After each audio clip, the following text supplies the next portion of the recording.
নমস্কার বন্ধুরা, তোমরা কেমন আছো সবাই? আশা করি সবাই ভালো আছো।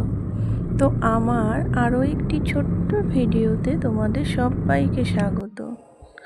স্কুল থেকে ফেরার পথে আমাদের পাড়ার মোড়ে ভাপা পিঠে বানাচ্ছিল। তো সেখান থেকে ভাবলাম যে ভাপা পিঠে নিয়ে যাই, চা দিয়ে খাওয়া যাবে। তো সন্ধেবেলা আমরা ভাপা পিঠেটাই চা দিয়ে খেলাম, আর মেয়েকে করে দিয়েছি চাউমিন।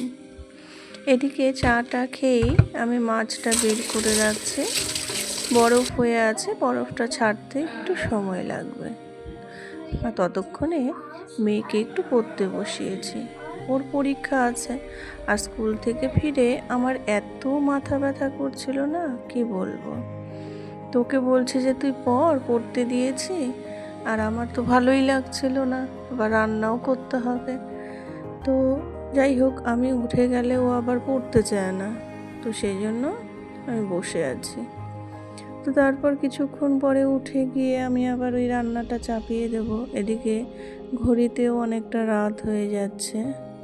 তো ওইভাবেই পড়ছিল, আমি কিছুটা পড়িয়ে দিয়েছিলাম, আর ওই একা একা মুখস্থ করছিল আর কি। আমি বসে না থাকলে ও পড়তে চায় না। তো পড়া হয়ে যাওয়ার পর ওকে একটুখানি লিখতে দিয়ে তারপর রান্নাঘরে গিয়েছিলাম।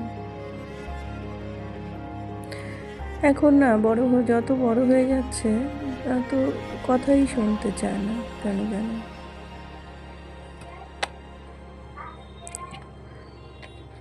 তোকেই আমি বকা দিচ্ছিলাম, অনেকগুলো কথাও বলছিলাম যে কথা শুনিস না, পড়তে চাস না, বড় হচ্ছিস, এই সব আর কি। তারপরে তো রান্নাঘরে গিয়ে দেখবো যে মাছগুলো মোটামুটি বরফ ছেড়ে গেছে। জল দিয়ে আমি পরিষ্কার করে মাছগুলোকে ধুয়ে নিয়েছি। ধুয়ে নিয়ে ভাবছি যে সবগুলো মাছ কি রান্না করব না রেখে দেব। তারপর ওই মাথাটা আর লেজটা রেখে দিয়েছিলাম, বাকি মাছগুলো রান্না করেছি।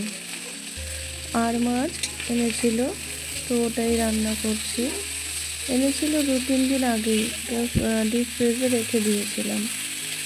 তো মাছের মশলাটাও আমি মিক্সিতে করে নিয়েছি, করে নিয়ে তারপর মাছটা করছি। মশলাতে আমি মোটামুটি ওই 2টো পেঁয়াজ, 4টে কাঁচা লঙ্কা আর একটুখানি আদা দিয়েছিলাম। অনেকে আলু দিয়ে করে, তো আজকে আর ওই আলু টালু দিইনি, শুধু মশলা দিয়ে কারি মতন করে নিয়েছি, আর মাছের কালিয়া মতন। তো মাছটা খেতে না খুব সুস্বাদু হয়েছিল।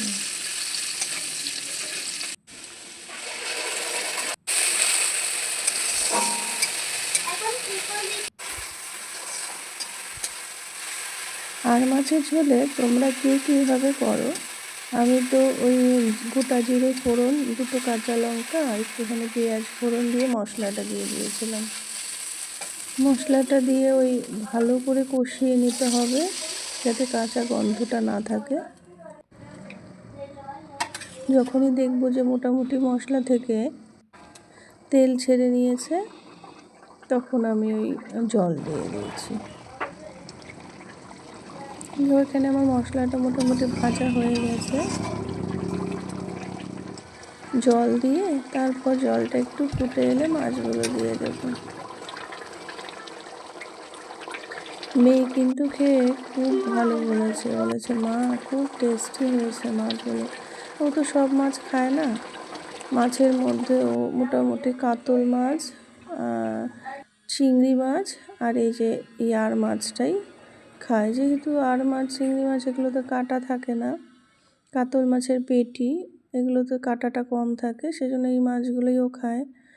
আর খেয়ে বলছিল মা বেশ চিংড়ি মাছের মতোই টেস্ট হয়েছে, চিংড়ি মাছ যেরকম টেস্ট হয় খেতে আমার ভালো লাগে সেরকমই টেস্ট হয়েছে।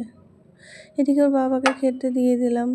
খাবারটা বেড়ে নিয়ে মূলো বটি করেছিলাম, রাতে করিনি, ওটা দুপুরেরই ছিল, একটুখানি বেঁচে গিয়েছিল, তো সেটা দিয়ে দিলাম ওর বাবাকে, আর 2টো মাছ দিয়ে দিলাম।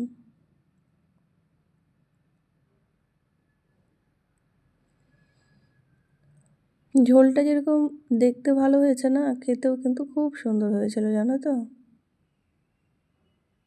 আর আর মাছে দেখবে খুব বড় আর মাছের থেকে না ঠিক এই মাপের আর মাছটা বেশ ভালো লাগে খেতে, খেতেও খুব স্বাদ হয়। আর আমার পাশের ফ্ল্যাটে একটা বাচ্চা আছে, আমার মেয়ের সঙ্গে খুব বন্ধুত্ব। তো ও বলছে, তোরা কী রান্না করেছিস রে? মাছ? আমিও খাবো মাছ দিয়ে।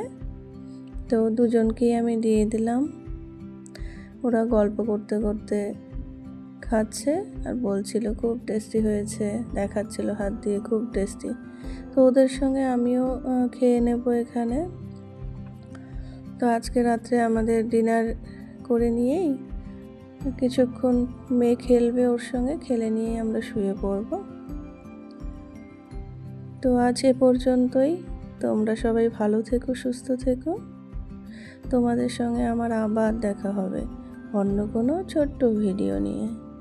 আর আমার ভিডিও যদি তোমাদের ভালো লাগে তাহলে অবশ্যই লাইক করে দিও, আর আমার চ্যানেলটাকে একটু সাবস্ক্রাইব করে দিও। আমার জীবনের যে ছোট ছোট মুহূর্তগুলো আমি চাই তোমাদের সঙ্গে শেয়ার করতে, আমার খুব ভালো লাগে। তোমরা আমাকে একটু সাপোর্ট করো যাতে আমি এগিয়ে যেতে পারি, তোমাদের সামনে নতুন নতুন ছোট ছোট ভিডিওগুলো, আমার ছোট ছোট মুহূর্তগুলোকে আমি তুলে ধরতে পারি, নিয়ে আসতে পারি। তোমরা আমাকে এই জন্য একটু সাপোর্ট করো, একটু সাবস্ক্রাইব করে দিও আমার চ্যানেলটাকে সবাই। এদিকে দেখো